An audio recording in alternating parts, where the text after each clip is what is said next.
USA Today reports that the Power Five conferences have agreed to a settlement of $2.8 billion to former and current NCAA athletes, setting the stage for revenue sharing to take place in the near future. Quote, multiple sources have told USA Today that they expect that the proposed arrangement will have a future impact of at least $20 million a year on the budgets of athletics departments that pay their athletes the maximum combined total that would be allowed under the cap that would be established and then increase over time. Athletes would also continue to be allowed to receive money for activities connected to the use of their name, image and likeness, NIL, including but not limited to endorsements and personal appearances. Fellas, any comments with of what this means and going forward for college football and athletics in general? Let's start with you, Kurt.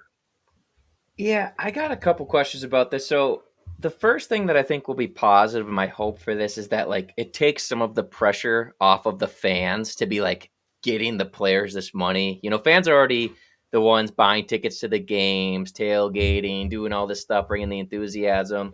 They already spend a decent amount of money on these events, so having the athletes actually get the revenue share, I think, is fair, or parts of it at least, and then hopefully that alleviates some of the pressure.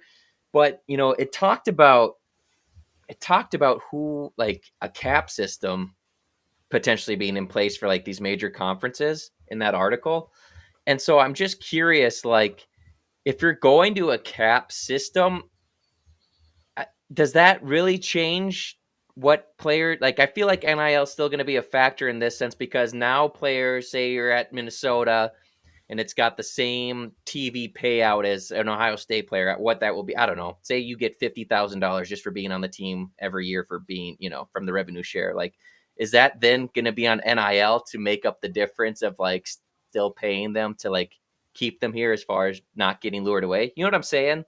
Like, is it really going to help everyone stay where they're at and be happy that they're getting money, or is it just going to be extra money the players are now getting, and it's still an all-out bidding war through the NIL collectives to get these players to either stay or come to your team? Does that make sense? So, like, those are just the questions that I have after reading this. Like, in theory, a cap system sounds nice, because then Ohio State isn't just, or whoever, the big schools aren't just paying everybody to come to their team necessarily. But I just don't know if it's going to have the change they want, if it's still everyone's getting the same from the TV deal, but the difference is still going to be that NIL collective. I think ideally NIL has to be in house now, after reading this, as far as how it's going to go, getting split up player to player. But I don't know. That kind of rambled there. But Max, what do you think? Yeah, and I agree that overall it seems like a good thing, and I think it's definitely going to help probably the smaller programs or just teams that have a lesser NIL collective as far as funding goes. Um, and yeah, I think, did they say a number, or was there any rumors of what that cap might be? Because I heard like 20 million, and in my head I'm like, well, that's only going to stop the Texases and Bamas and Georgias, like, and I don't care like if that is the number, but in my mind I'm like, who are you capping? Like that's what's Well, kind of and crazy. just one more thing. What I also wasn't clear is, every player now under this cap getting the same amount, or is it like up to that school to determine Right. where their cap space goes under this TV revenue share? Right. Yeah, and I would assume it's up to the school, right? They can kind of divvy it up however they think, Okay. or I think. I mean, I'm totally guessing here. I would hope the school would get to decide, right? Like, your starting quarterback isn't getting the same amount as your backup punter, right? Why I not? mean, Yeah. just to be honest, like, and that's where I think too. Like, yeah, the NIL is a nice bonus, and obviously the schools that are going to have more funding are going to be able to draw in more talent or keep more talent too. I think that's the big thing. But yeah, I mean, the smaller programs are going to get more of a share now and can give that back to the players. I think this would be more incentive for some of those guys to stay that aren't, necessarily the top, transfer recruit. But now it's kind of like, if you're a above average player at a I don't know, a Rutgers, like, why wouldn't you just jump in the portal? Because you're gonna make Right. so much more than you would there. Whereas now it's like, well, if they can slide a little extra cash to you to keep you, then I think it's hopefully it just keeps more players where they're at than Yeah. just trying to transfer just to Yeah. fish. Yeah, I totally agree with both of you. I think that it's great for these small market teams.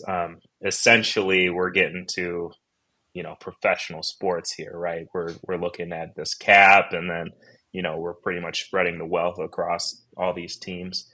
I do think though that I don't think it means though for all those endorsers out there in Minnesota, this doesn't mean that you're off the hook. I mean, the more businesses or whatever it may be that can provide endorsement deals, no matter the value of those, I'm not talking millions of dollars to give to athletes in Minnesota, but just little deals even that just sprinkle them some wealth, that's still going to be really important. Because I do think that here in Minnesota, with all the businesses that we do have, Fortune 500 companies in the Twin Cities area here, I think that you could certainly provide athletes with not these huge mega deals that we read about in the news, but some incentives that keep athletes here and make it kind of a nice place to go to. I mean, if you think about, what if, Target or something like that gave each Gopher athletes, an X amount of dollars stipend for being a Gopher athlete, just based on being an athlete here. I think that will definitely draw some good recruits and retain a lot of talent here because, you know, there's no limit to name, image, and likeness. You can go and get yours, no matter what it is. So if that's not capped, I think that if you're a business or if you're Minnesota and you want to really see the athletics across the University of Minnesota thrive, you got to keep trying to deliver money to the athletics department, and hopefully that spreads amongst the athletes.